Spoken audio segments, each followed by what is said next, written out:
Good afternoon, everyone. So for today, our topic is resume writing. Remember, we also have an assignment on resume writing, so kindly pay due attention. There are two things in resume writing. One, you have to write a resume, and you also have to write a cover letter. So it's actually a combination of two. So you already have an idea how we write letters. We have already gone through letter writing. Now we'll write resume first. So why is a resume important? Please remember the word. We always confuse the words biodata and resume. Now see the naming of the things that happen. They happen because they have a meaning to it. Right? So what's the meaning? What's the purpose? So whenever we have been working on technical documents or anything related to technical areas, specifically workplace situations, we have always defined the purpose. So what is the purpose? And according to the purpose, you have a name or a label. So when you say resume is actually the purpose of a resume is employability, to get yourself employed. Whereas the purpose of the biodata is matrimony, to get married. Right? So they never exchange the words. They do look similar. They do also have similar kind of information, but the purpose is different. Right? It's as simple as you cannot have a door in place of a window. Right? A window has a different purpose, the door has a different purpose. Similarly, a resume is meant for employability, to get yourself employed, and a biodata is meant for matrimony, getting yourself married. So never exchange the two words, though they look very similar. So why is it important to have a correct way or highlighting correct parts in a resume? Because you never get a second chance for your first impression. Now, if before you go for your personal interview, your resume has already laid an impression on your potential employer. Though you have never met the person already has in mind, or already has an the employer already has an impression of you. That's why resume is your very first way of connecting with your potential employer, and that is why your resume should be perfect. Perfect in the sense proper structure, highlighting proper skills, and arranged in a proper or organized in a proper order.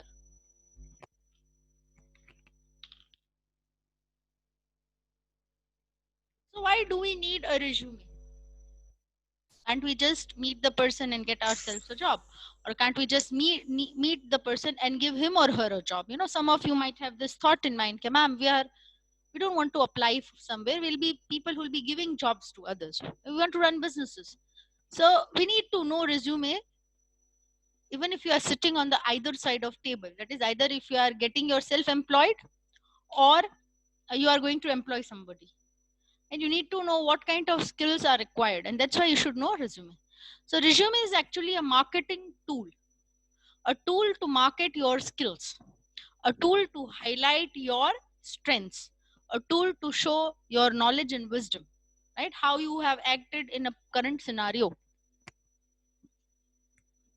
Remember, a resume will not give you a job, but it will give you an opportunity at the job. Remember, resumes don't give you jobs, they actually give you an opportunity for a particular job. Let's say if your resume is good, does not mean you'll get the job, but you will get a chance for the interview, which is actually a leading step to getting the job. Right? It's a stepping stone for getting yourself a job. And most of the organizations do require you to submit a resume. So before meeting you in person, they would like to go through what you are through your resume. So that's why a resume is a requirement for today's organizations. So the elements of resume writing, what elements should be there in the resume? So first thing that you require to write in the resume is your personal information. So what should we include in the personal information? We should be including your full name, beginning with your first name, your middle name, and then your last name. Permanent and present address. In case the permanent and the present address are same, so you write it once. Why we are asking for present address? The reason is some of us might be staying somewhere else. Like you might be belonging to, your home might be in Jamnagar, but you have come here to get your education. So your present address would be of Rajkot and your permanent address would be of Jamnagar. Right? In that case, you have to write both the addresses. Your email address. The most used form of keeping in contact has now become email. Right? You should share an email address, a proper email address. Right? More formal type of an email address, not the informal ones. By formal, I mean something that is similar to the Marwadi email ID that you are using. Right? Your name, dot, your surname, and then your GR number is mentioned over there.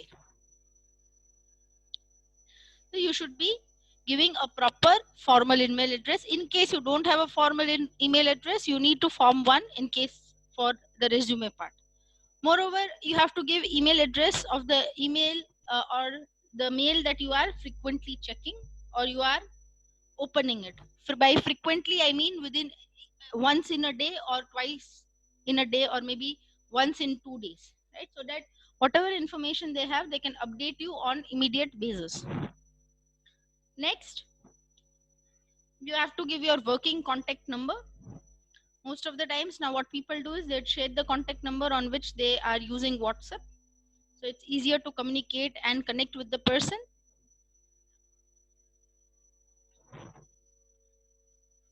Then you may write down your website. Nowadays, people want to showcase what skills they have by having their own websites. See, website is not a mandatory part of a resume. When I say not a mandatory part, it means if you have a website, you can write. If you don't have a website, that's fine. You need not make one for the resume. Right? Just for the sake of the resume, you don't have to make one. If you have one, you can work on it or you can write it down over here. Next, you need not write your birth date on the resume. Birth date would be written only if it is required. Excuse me. Birth date to be written only and only if it is required. When I say required, certain jobs would require an age limit or would have been giving an age limit, right? So let's say certain government sectors have an age limit for acquiring the job. So in that case, you have to mention your birth date. For private sectors, they do not have age limits. Right? Most of the private sectors do not. So private sectors where age limit is not required, the writing of birth date is not required in the resume. Now remember, you cannot just make one resume and circulate it to every organization for which you given or which you are thinking of giving an interview. You have to tailor your resume as per the need of the organization. That's why you cannot miss this parts where they say that birth date if required. So in the same year, let's say 2020, you are applying for a job in a private sector. So in that resume, you will not have your birth date. And you are also applying to a government sector where they require you to show your age. So again, the same resume you can give, but you are supposed to now mention your birth date. Right? You don't have to mention the number of years, how many years old you are, but you have to mention the birth date. The person can calculate. Now, where should this information go? This information should be on the top of the page. Here, you can see the example. Here, you can see an example of the beginning of the resume. I'm going to show you in parts and then I will show you a whole resume as well. Right? So this is the first part. The very first portion of the resume should something look like this. Instead of the name which is given over here, would be your name, your address, your contact details, and your email address.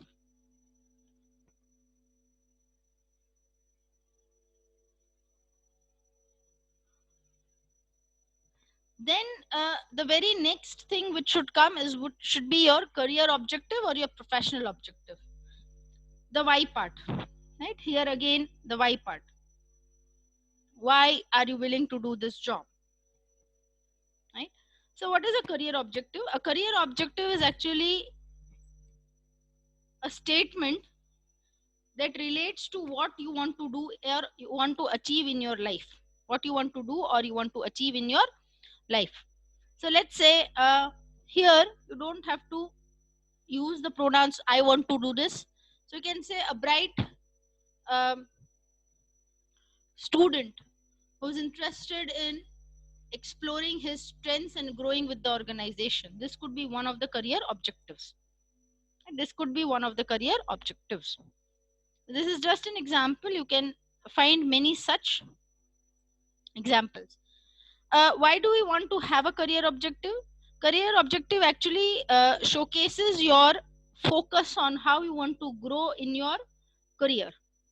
How do you want to grow further? How do you want to work on things? And how do you wish to not only upgrade yourself but also upgrade the organization for which you are working? Right? So that is why career objective is a very important aspect of a resume. You cannot avoid the career objective part. Right? It shows how clear you are and what kind of ways do you want to explore to bring about an upgradation in the knowledge that you already have.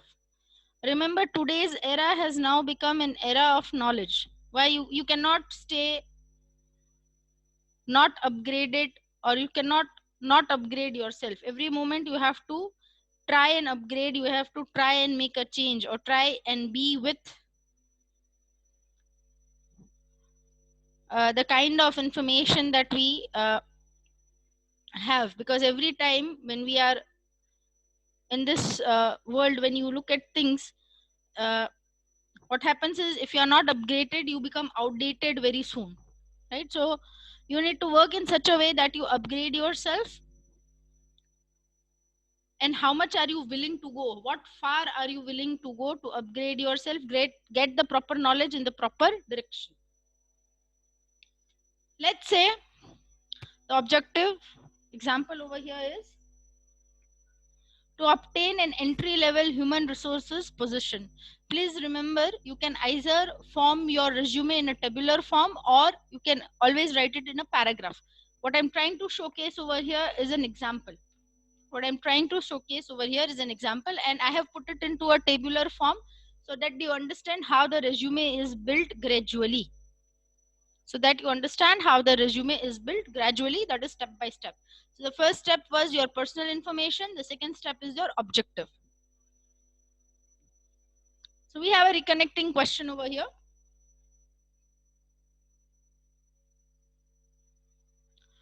Which of the following is not included in personal information?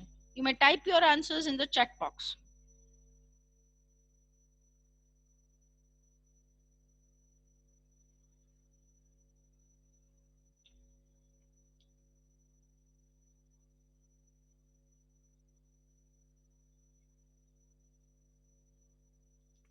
Excellent. All the three of you, Abhinav, Priyanka, Kush and Deepak, all the four are correct. The answer is gender. You are not supposed to include your gender in your personal information. So next you have to write your qualifications, educational qualifications. Here you are supposed to mention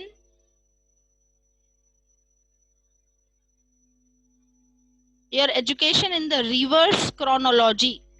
By reverse chronology, we mean to say you have to write your latest degree first. Let's say you all are in third semester civil engineering. So you have to write that first. Then you have to write the first semester result, because third semester you have still not got the result or the degree. So you have to mention your first semester and second semester result. So third semester, first semester, second semester, first semester. Then 12th standard or diploma, whatever you have pursued. Next, you have to mention your 10th standard result. That is how you mention your result in reverse chronology in case of educational information. Now here what you can do is, there are two ways of doing it. One, you write a small passage, small paragraph in bulleted points about your achievements, or what you can do is, you can mention your educational qualification in the form of a table or a tabular format. You can mention your educational qualification in the form of a table or a tabular format. But remember, the chronology would be in the reverse order only. Let's say here the person has taken it in the form of a bullet point. So the education is University of Tennessee at Chattanooga. The Bachelor of Science is Business Administration. Please remember, you do not write BE or ME. Right? What you have to write is, you have to write Bachelors of Engineering, or Bachelor of Mechanical Engineering, Bachelor of Civil Engineering. Whatever degree you are taking, you have to mention the full degree. Right? Don't write BE, ME, and short forms and acronyms. You have to mention the full degree name, and if you have a specialization, then the specialization. In case of master degrees, you will have specializations. Some places, in case of bachelor degrees, you'll have the specialization there as well. Right? Let's say you're doing Bachelor of Engineering, but your specialization is Civil Engineering. So you can either write Bachelor of Civil Engineering, or you can write Bachelors of Engineering, Civil Engineering. Right? Either or. You can mention either or over here.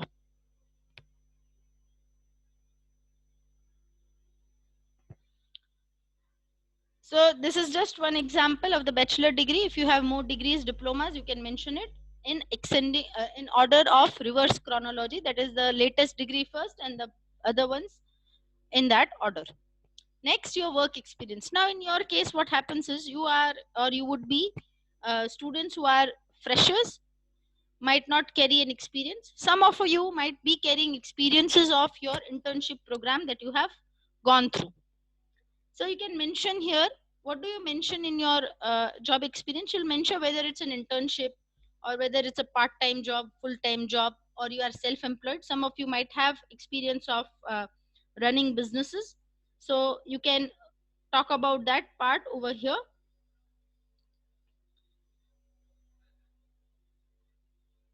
Now you are mentioning all these things, you need to mention first the job title. So by job title, were you the junior engineer, senior engineer, on-site engineer, in-office engineer, whatever position it was, you have to mention over here. Then what you need to do is, you need to mention the dates of your employment. So from which time till which time were you employed with that particular organization. Then you need to mention the name of the company. So here again, full company name should be mentioned. You cannot be using abbreviations. Right? You cannot write MU, you have to write Marwadi University. That's an example. Right? You have to write Marwadi University. You cannot write MU. Right? Because there might be similar sounding acronyms available, and that would create or lead to a confusion, which is not a good idea when you are applying for your job. It's not a good idea to create a confusion when you are applying for your job. So mention clearly the full name of the company, and also mention the type of work that you were assigned or you were hired to do. So let's say you were supposed to take care of the research problem. or the research project, the new project that your company was researching on, that you were supposed to take care of. So that you mention the responsibilities that you did actually did. Now, if you have completed your work, or you are now no longer employed with that particular company, you have to mention your experience in past tense. If you are still working, you have continued your work, then it would be in your present tense. Now, when you are doing it, we don't want you to write lengthy paragraphs. First I did this, then I did this. You have to mention the action verbs. So project leader for uh, Emmet Infosoft company worked on a software development project, right? Something like that. That these are some simple examples. You can put in the examples which fit in with your job and job role that you have done. Please tailor the skills and experience according to the position. As I said, you cannot just make one master resume and send it to everybody every time you apply for a job. Every time you have to tailor it according to the need of the job position. This is an example. You can see experience. So the person was a human resource intern. As I said, it could be an internship program that you were a part of. It could be a small summer vacation job that you did,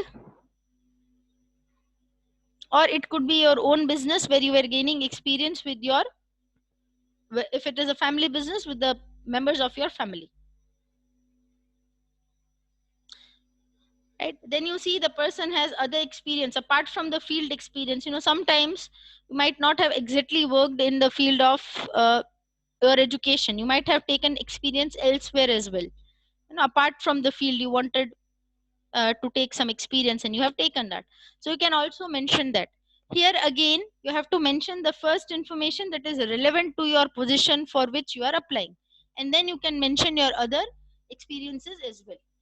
Here also you can see the person has written, or you are supposed to write your job experience also in the chronological order, the most recent one first and then the rest. Achievements and honors. Here again in reverse chronology, the most recent one first and then the rest. So what are these achievements? Any kind of achievements that you have obtained, like awards, fellowships, certification programs that you have done, etc., could be mentioned over here.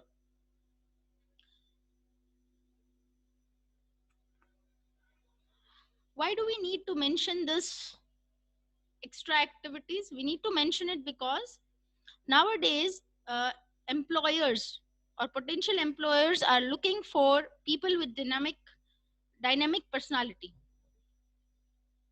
And it's like you are preferred if you are multitasking person, multi-talented person, you have experience in multiple fields, etc. So these activities, remember, it is not necessary that everybody would have gained a rank everywhere. If you have, you can showcase it in this portion of your resume. If you do not have, it is always fine. It is never late to start. You have platforms like Coursera, Udemy, etc., where you can gain yourself some certification. So you might have to work on such kind of things. You can look into such kind of things right away. Also you can do, or you must be doing. So this is uh, again what I have already explained, that you should not be using acronyms or abbreviation. You should emphasize places where you have taken a leadership role, right? Places where you have played a major role in taking important decisions. You can work on that and you can showcase your leadership skills over here. It is recommended that you whatever you are writing, you spell it out. Remember, it's a document, it's not a mathematical formula that you write a shortcut, right? So you must spell it out properly. Mistakes in spelling would not, or are not appreciated in a resume.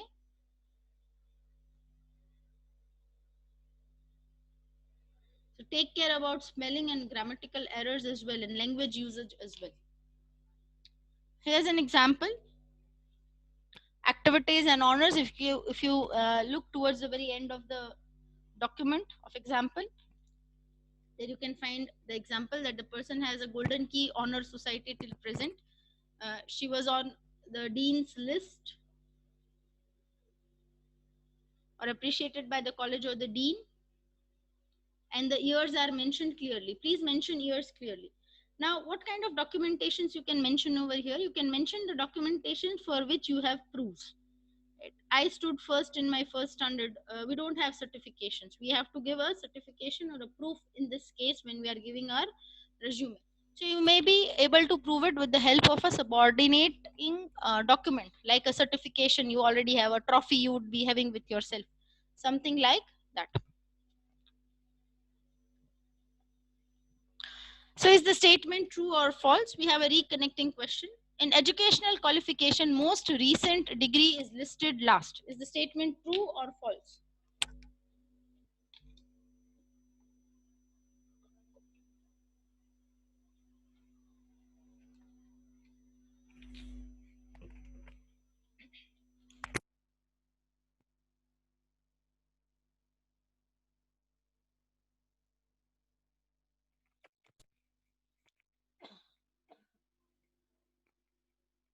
I've got one true, one false. We'll wait a few minutes for other classmates also to give some answers so we can come to a conclusion whether it's true or false.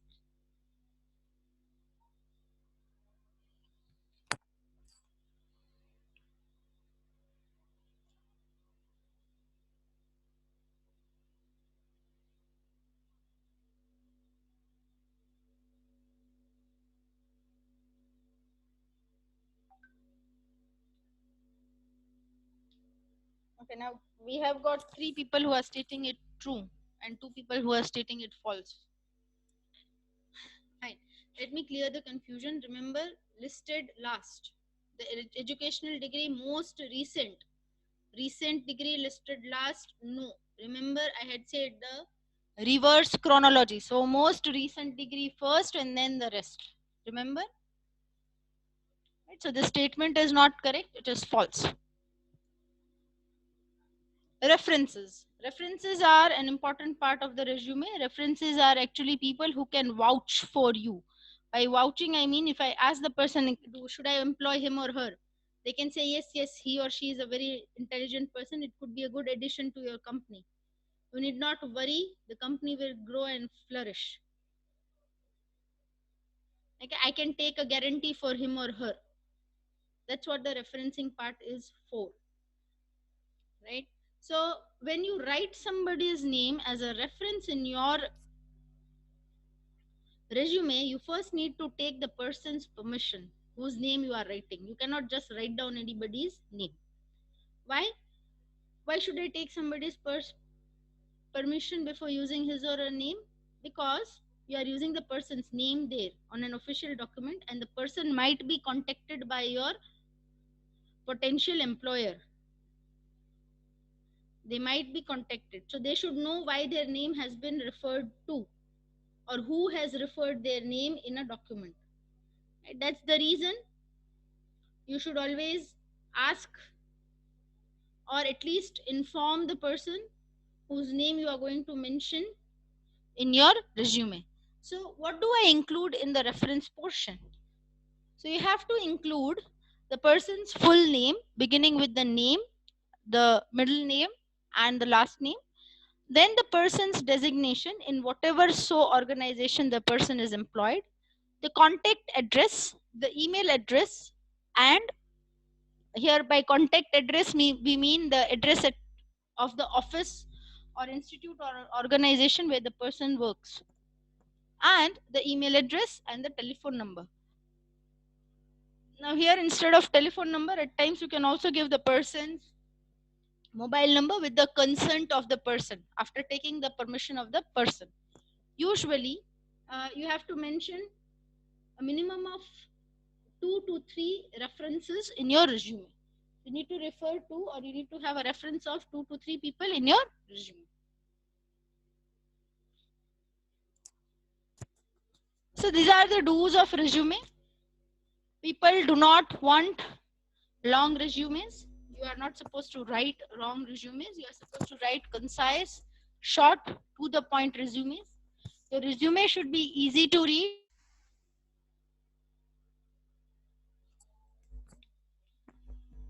Sorry for the technical glitch.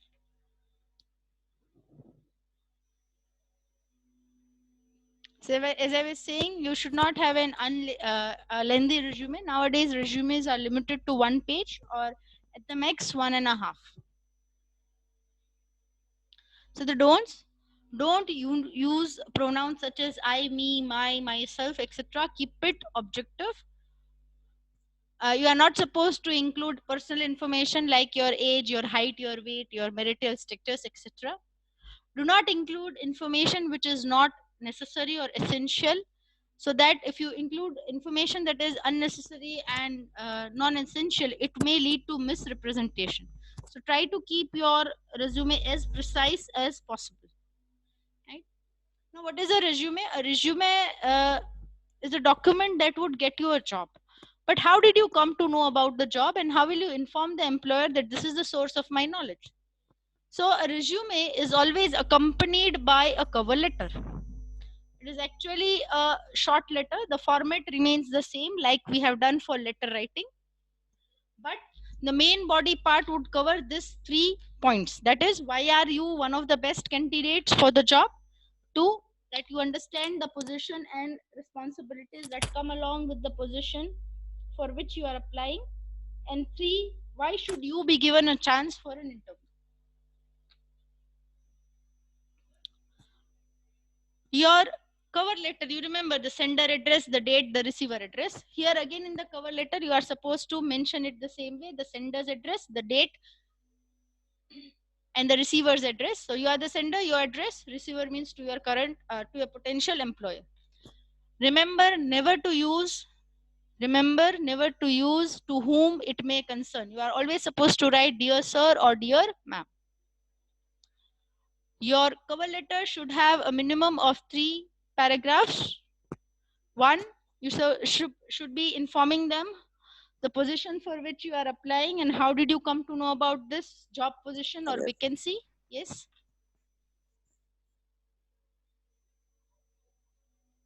Do you have a question or a query?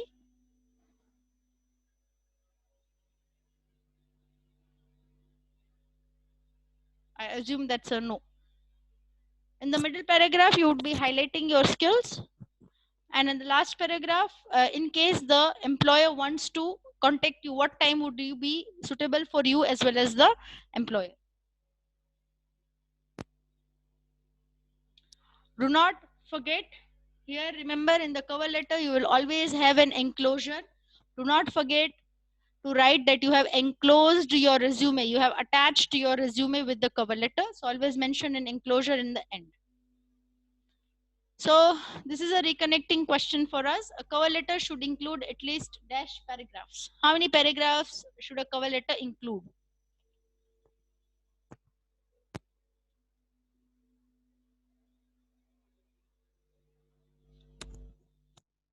Instead of drawing on the screen, you may always write your answer in the chat box.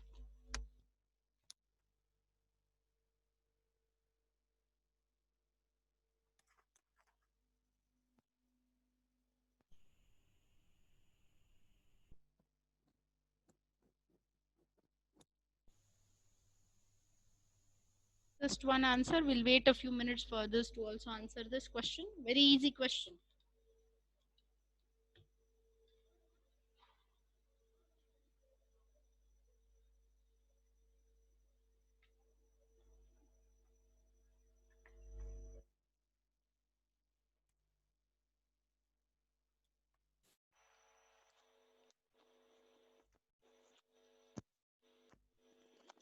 I hope we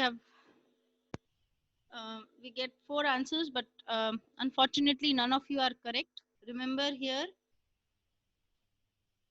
at least 3 paragraphs. So the answer to this reconnector is 3. Remember, I have given points 1, 2, and 3. Point 1, in paragraph 1, you write how you found out about the position and for what position you are applying.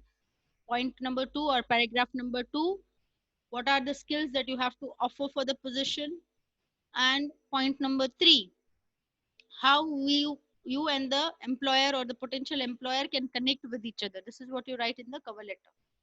So the answer for this question is a cover letter should include at least 3 paragraphs. So this is a cover letter and a sample cover letter.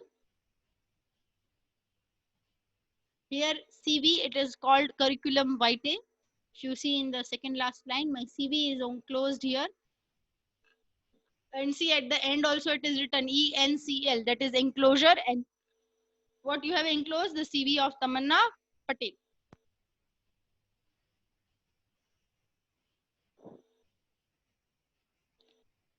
So do we have any questions and queries for this unit? We have completed cover letters and resume writing.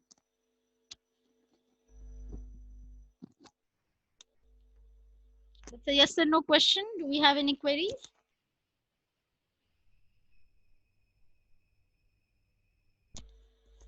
Fine. If we don't have any queries, we can move on to our quiz for this topic. If you have a query, you can still ask me while the classmates are attempting the quiz. But what I'll do is I'll share the link of today's quiz with you in a moment.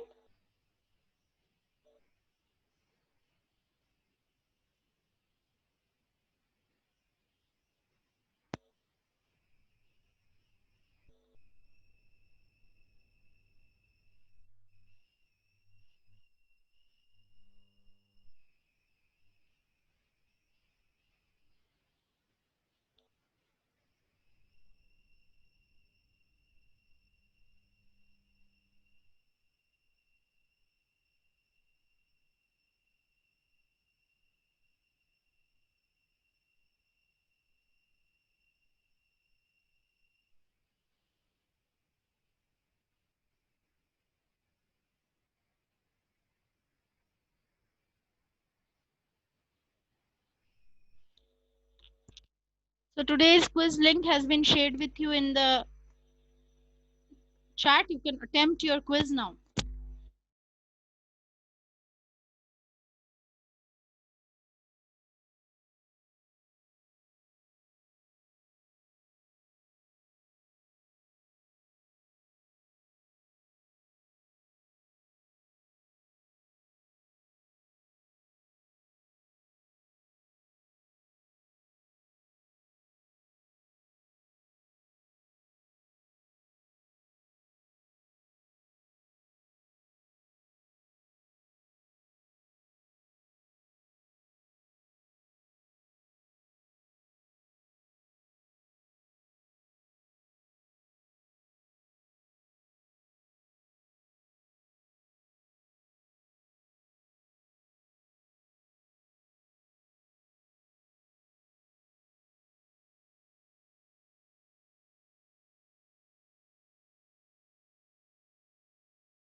see 10 of you have already submitted your quizzes. We'll wait a few minutes for your classmates to complete the quiz.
Excellent. I can see that all of you have completed your quiz. You have submitted the quiz for today.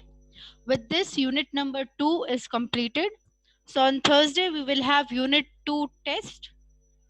All the material for unit number 2 will be uploaded in the login portal by today 4:30. You can have a look at it. Right. So we have a unit test on Thursday when we meet next. Apart from that, if you remember the orientation, you have resume writing as one of the assignments. It is a 10-mark assignment. So what you can do is you can start preparing your resume according to the guidelines provided over here. Along with the guidelines, I'll also be sharing a few sample resumes that you may use. Right? I'll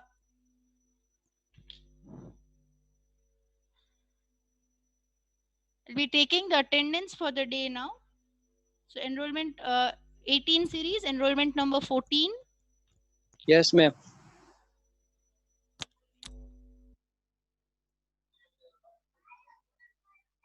19 series, enrollment number 1, 2, 3,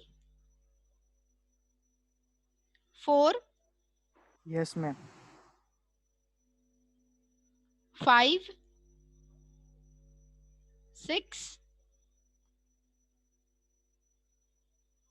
enrollment number 6, 7, 8, 9, Yes, ma'am. 10, Yes, ma'am. 11, Yes, ma'am. 12,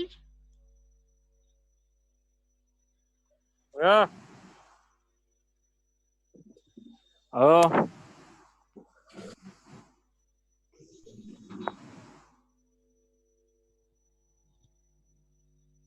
13, 14, Yes, ma'am. 15, Yes, ma'am. 16, Present. 17, 18,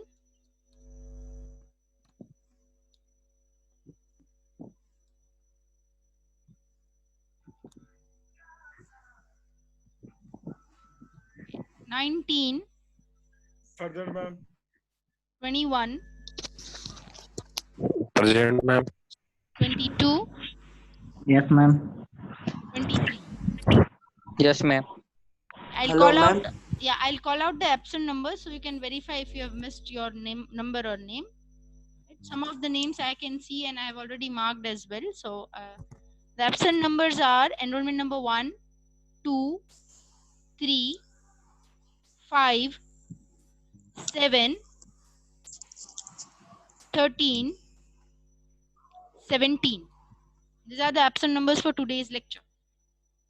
Okay, so I have not marked anybody absent. This resume. Yes. Ma'am, 18. Yeah, you're present.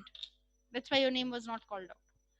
So you are supposed to draft your resume along with a cover letter, and you have to upload it in the shared Google document. I'll be sharing a Google folder with you with the name of your class. You have to accept it. Please remember, you are supposed to share information just the way you share your like you attempt the quiz through your Marwari email ID. You will be getting a request, or you'll be getting a notification about a folder being shared with you. Kindly accept it and use it through Marwari email ID only. Otherwise, you will not be able to access the shared folder. I'll be sharing a folder by today evening where you have to upload your resume. Fine. I hope I'm making myself clear. In case of any doubts or queries, you can always drop an email or you can drop a message on my WhatsApp. I'll be happy to help you and solve your queries. Fine. Thank you, class. Ma'am, today itself we have to upload it. No. You have to complete it by the 15th of August. Oh, okay. 10 days time I'm giving. You can explore, you can look into things, and you have to upload it by the 15th of August. It is an assignment. Remember, anything which comes after the 15th, I will not be accepting. So it is going to give you 10 marks. Right, so I'll give you examples. I'll be putting up some examples from my side as well. You can refer to that. You can refer to examples from internet, and whatever suits you, you can prepare your resume and cover letter accordingly. Fine. So thank you, class. Have a nice day.